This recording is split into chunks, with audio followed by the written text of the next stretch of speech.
नमस्कार, मैं हूं डॉक्टर संतोष। आज के वीडियो में हम बात करेंगे आयरन के बारे में। हम खुराक के माध्यम से जो न्यूट्रिशन जो हम लेते हैं उसको बेसिकली दो वर्गों में वर्गीकृत किया जा सकता है। एक होता है मैक्रोन्यूट्रिएंट्स और एक होता है माइक्रोन्यूट्रिएंट्स। मैक्रोन्यूट्रिएंट्स जो है उसमें ये जो शब्द है मैक्रो का मतलब होता है ज्यादा मात्रा। तो न्यूट्रिशन के वे घटक जिनकी हमें डेली ज्यादा मात्रा में जरूरत रहती है वह मैक्रोन्यूट्रिएंट्स कहे जाएंगे। इनमें आएंगे कार्बोहाइड्रेट्स, प्रोटीन्स और फैट। और ये जो माइक्रोन्यूट्रिएंट जो होते हैं उनकी मात्रा हालांकि कम होती है पर वह भी नियमित रूप से लिए जाने चाहिए। उनके बिना भी काम नहीं चलता हमारे शरीर में, तो इनकी भी अति आवश्यकता रहती है। तो ये जो माइक्रोन्यूट्रिएंट्स जो है उसमें आएंगे विटामिन और मिनरल्स। विटामिन का एक एक वीडियो मैंने इंडिविजुअल एक एक वीडियो बनाया हुआ है, कृपया चैनल पर जरूर देखिएगा। और ये जो मिनरल्स होते हैं उसी कैटेगरी में पड़ता है ये आयरन। आयरन जो है उसके बारे में इस वीडियो में हम बात करेंगे। उसके अलावा मिनरल के तौर पे कैल्शियम जो है उसका एक वीडियो मैंने अलग से बनाया हुआ है, कृपया वह वीडियो भी आप जरूर देखिएगा।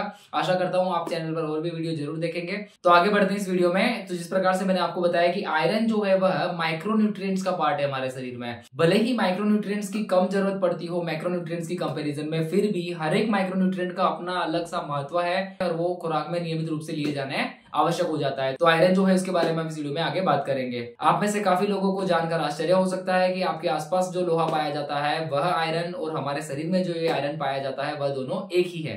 अब हम बात करेंगे ये जो आयरन है वह हमारे शरीर में क्या काम करता है। तो आयरन जो होता है उसका एक महत्वपूर्ण कार्य होता है हमारे शरीर में ऑक्सीजन को ट्रांसपोर्ट करने का। तो बेसिकली होता क्या है कि हम सांस के रूप से जो ऑक्सीजन जो हमारे फेफड़ों में लेते हैं वह ऑक्सीजन हमारे फेफड़ों में जो ब्लड जो है उसमें रहा हुआ जो हीमोग्लोबिन जो है उसके साथ कंबाइन होता है। तो यह जो हीमोग्लोबिन है उसे बनाने के लिए आयरन महत्वपूर्ण घटक होता है। तो आयरन में से हीमोग्लोबिन बनता है और ये हीमोग्लोबिन जो होता है वो हमारे आरबीसी के ऊपर रहा हुआ होता है। आरबीसी का मतलब होता है रेड ब्लड सेल, जिसे रक्त कणिका भी कहेंगे।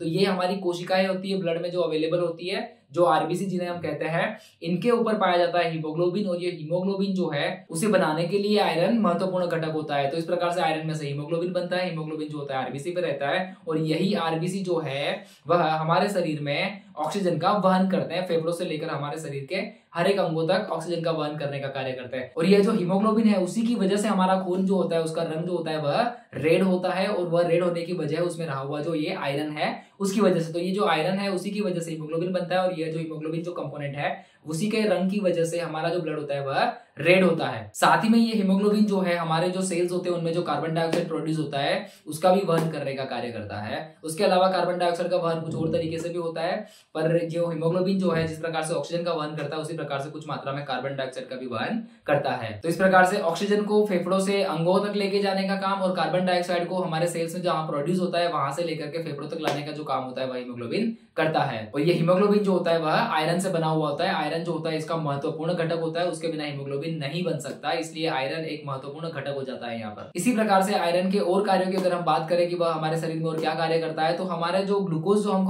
खाने के द्वारा जो हम लेते हैं उसमें से एनर्जी बनाने का काम जो सेल्स में होता है उसमें भी आयरन एक महत्वपूर्ण घटक होता है। उसी प्रकार से हमारे ब्रेन के जो कॉग्निटिव फंक्शंस होते हैं उसको करवाने में भी आयरन सपोर्ट करता है।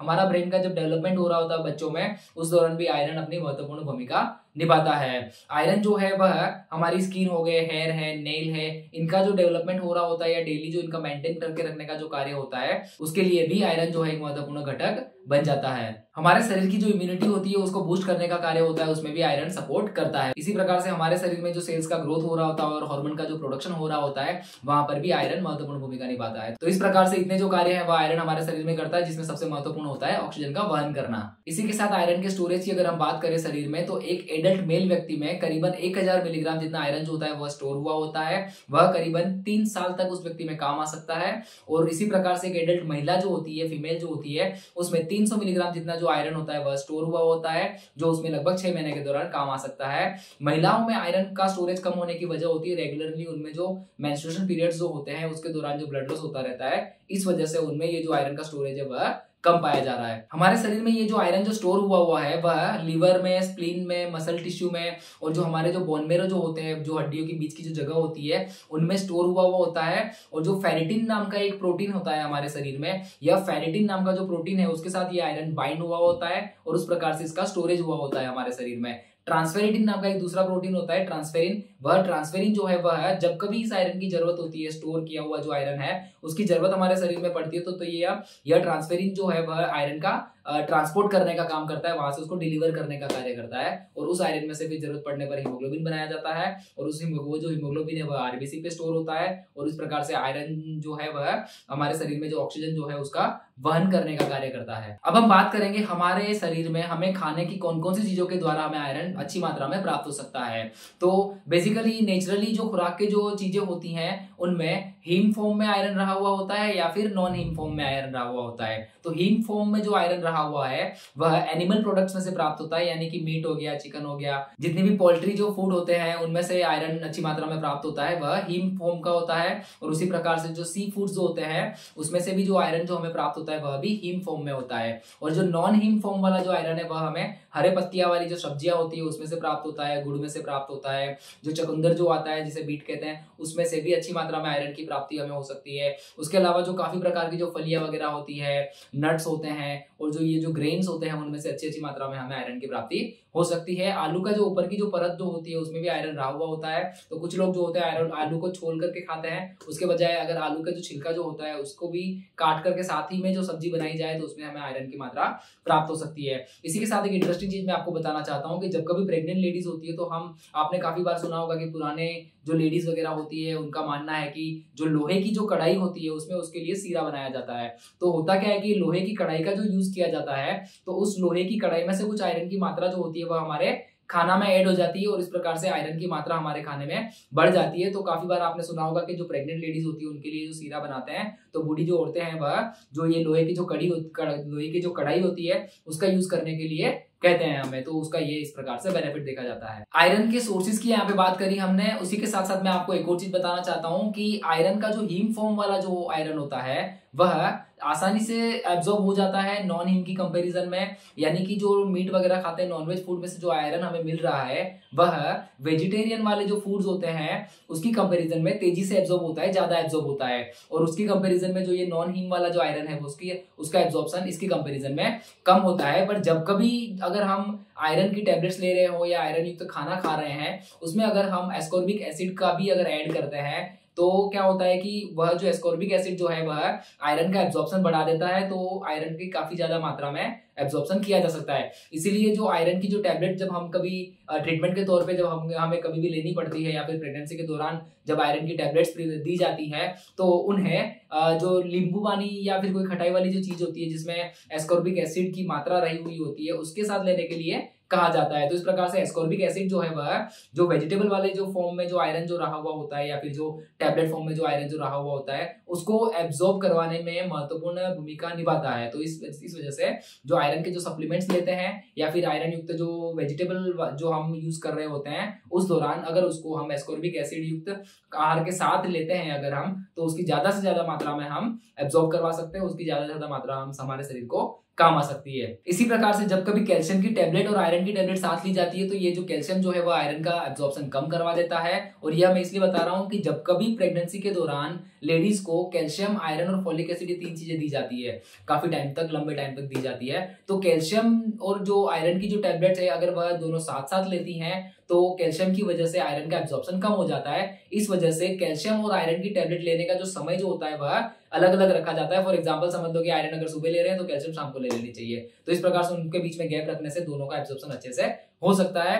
कैल्शियम के साथ आयरन लेने से आयरन का एब्जॉर्प्शन कम हो जाता है। साथ ही में कुछ वेजिटेबल्स में ऐसे केमिकल्स पाए जाते हैं जैसे कि फाइटेट्स हो गए, टेनिन हो गया, तो उनकी मात्रा जब प्रेजेंस होती है उन वेजिटेबल्स में उसके साथ अगर हम आयरन युक्त खुराक लेते हैं तब भी आयरन का एब्जॉर्प्शन कम हो जाता है।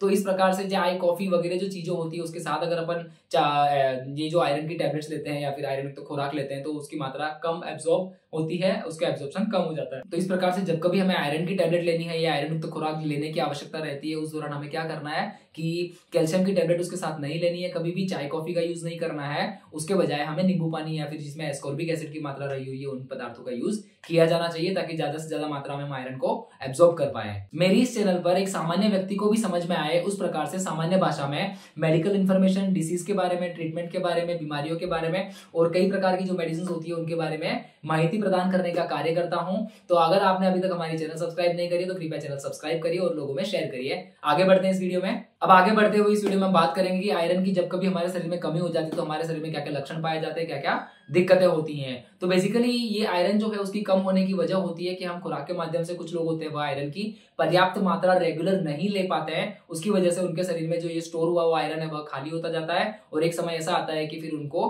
हीमोग्लोबिन बनाने के लिए जितना आयरन की जरूरत रहती है उसमें कमी आने लगती है। तो इस प्रकार से हीमोग्लोबिन का लेवल कम होने लग जाता है। उसी प्रकार से हीमोग्लोबिन ना बनने की वजह से जो आरबीसी होता है जिसमें ये हीमोग्लोबिन स्टोर होता है तो आरबीसी की भी संख्या घटना शुरू हो जाती है। तो इस प्रकार से जो ऑक्सीजन का जो वहन हो रहा था उसमें बाधा उत्पन्न होती है। दूसरी जो वजह होती है आयरन कम होने की वह होती है ब्लड लॉस। कुछ लोगों में क्रॉनिकली यानी कि लंबे वक्त से किसी ना किसी वजह से ब्लड लॉस होता रहता है, जैसे आंतड़ों में छाले पड़ जाने की वजह से, जो आंतड़ों की कई बीमारियां होती है जिसमें से अंदर की साइड में ब्लीडिंग होता रहता है और वह जो ब्लड होता है उसके माध्यम से जो ये आरबीसी वगैरह, हीमोग्लोबिन वगैरह जो वो कंटिन्यूसली लॉस होते रहते हैं और उतनी मात्रा में अगर उनका शरीर आयरन नहीं बन उनका शरीर जो है वो हीमोग्लोबिन और आरबीसी नहीं बना पा रहा है तो वह जो हीमोग्लोबिन है उसकी कमी पाई जाती है और इस प्रकार से जो ये आयरन जो जितना शरीर में खून के माध्यम से जो आयरन हम लॉस करते जा रहे हैं उतना हम खुराक के माध्यम से नहीं ले पा रहे हैं तो आयरन की घट हो जाती है, यहाँ पे आयरन की कमी हो जाती है। और जो वजह होती है उसकी अगर हम बात करें तो लेडीज में मेंस्ट्रुएशन जो रेगुलरली आता रहता है उसमें कई लेडीज में अगर ज्यादा दिनों तक मेंस्ट्रुएशन आता है या फिर ब्लीडिंग जो होती है वह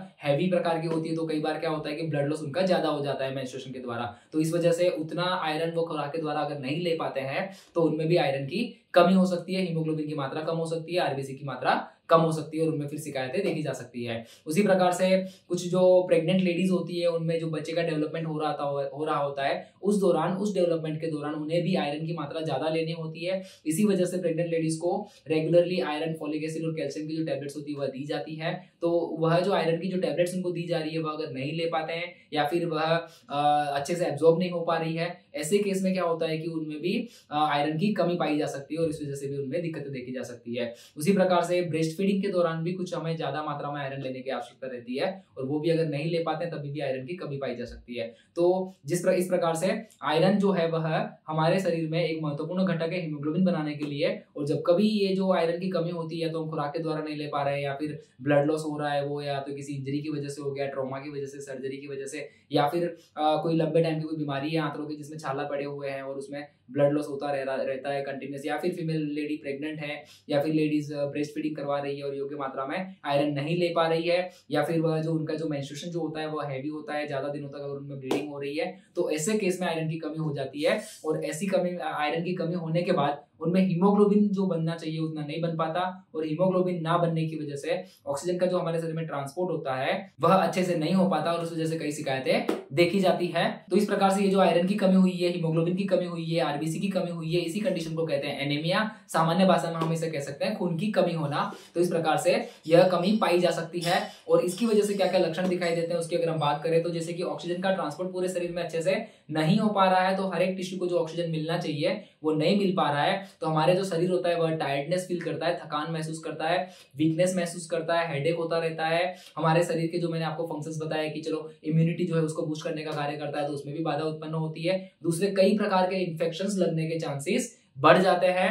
हमारे जो हार्ट रेट जो होती है उसकी जो पर्टिकुलर एक रिदम होती है जो मेंटेन होकर रहनी चाहिए उसमें गड़बड़ी होती है और इस कंडीशन को कहेंगे एरिथमिया। तो आयरन की कमी होने की वजह से एरिथमिया पाया जा सकता है कुछ व्यक्ति में। कुछ लोगों में चेस्ट पेन की कंप्लेन हो सकती है आयरन की कमी की वजह से। तो जिस किसी व्यक्ति में आयरन की कमी होती है उसकी वजह से हीमोग्लोबिन की कमी होती है और उस वजह से क्या होता है जो ब्लड का जो लाल रंग जो हीमोग्लोबिन की वजह से रहता है उसमें अब दिक्कत आती है। उसका जो रंग जो होता है ब्लड का नॉर्मल वह रेड कलर का ना होते हुए थोड़ा सा लाइट हो जाता है। उस वजह से क्या होता है जो नाखून जो हो गए उसके या फिर स्किन जो है या मुंह के अंदर की जो अंदर का जो म्यूकोजा होता है, जो आंखों के ऊपर जो कंजक्टिवा है उनका जो ब्राइट रेड कलर का या फिर पिंक कलर जो होता है वह हीमोग्लोबिन की वजह से होता है। और ये आयरन की कमी की वजह से जो हीमोग्लोबिन जो कम हो गया है उसकी वजह से ये जो रंग जो होता है उनका अब पेल हो जाता है, उनका जो रंग जो होता है वह अब लाइट हो जाता है। पर्याप्त मात्रा में ऑक्सीजन ना मिलने की वजह से और थकान की वजह से हमारा जो ब्रेन जो होता है वह अच्छे से कार्य नहीं कर पाता, इरिटेशन महसूस करता है, बार बार गुस्सा आता है। यह जो कंप्लेंट्स होती है वह एनीमिया के पेशेंट यानी कि आयरन की कमी होने की वजह से जो एनीमिया हुआ है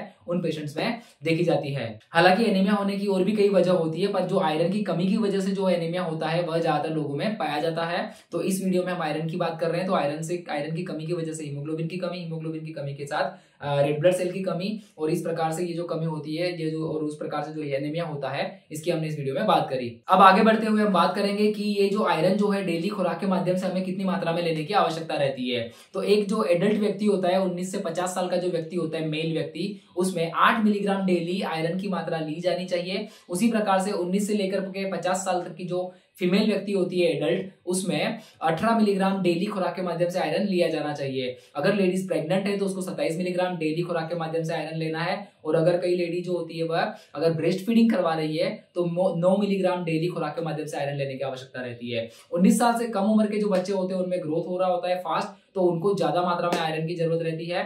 फीमेल में मेंस्ट्रुएशन की वजह से ब्लड लॉस होता रहता है, इस वजह से उन्हें ज्यादा आयरन लेने की आवश्यकता रहती है। और 50 साल के बाद ज्यादातर लेडीज में क्या होता है कि मेनोपॉज एक कंडीशन होती है, उनमें पीरियड्स आने का जो सिस्टम होता है वह मैकेनिज्म बंद हो जाता है, इस वजह से ब्लड लॉस नहीं हो पा रहा है, तो उन्हें अब आयरन की ज्यादा जरूरत नहीं रहती 50 साल के बाद। तो 50 या 55 साल हम कह सकते हैं कि मेनोपॉज हो जाने के बाद जो उनका जो पीरियड्स आने का जो मैकेनिज्म है वह बंद हो जाने के बाद उनको भी 8 मिलीग्राम डेली जितना आयरन की जरूरत रहती है। तो इस प्रकार से इस वीडियो में हमने देखा कि आयरन बेसिकली किस प्रकार से हमारे लिए महत्वपूर्ण है, उसके फंक्शंस क्या क्या है, हमारे शरीर में किस प्रकार से कार्य करता है, कहाँ स्टोर होता है, कितनी मात्रा में उसकी जरूरत रहती है, और जो पर्याप्त मात्रा में जब हम नहीं ले पाते हैं तो क्या क्या शिकायतें देखी जाती है। अगर आपको यह वीडियो अच्छा लगा है तो वीडियो लाइक करिएगा, दोस्तों में शेयर करिए, और अगर अभी तक आपने हमारे चैनल सब्सक्राइब नहीं करी है तो कृपया चैनल सब्सक्राइब करिए। नमस्कार।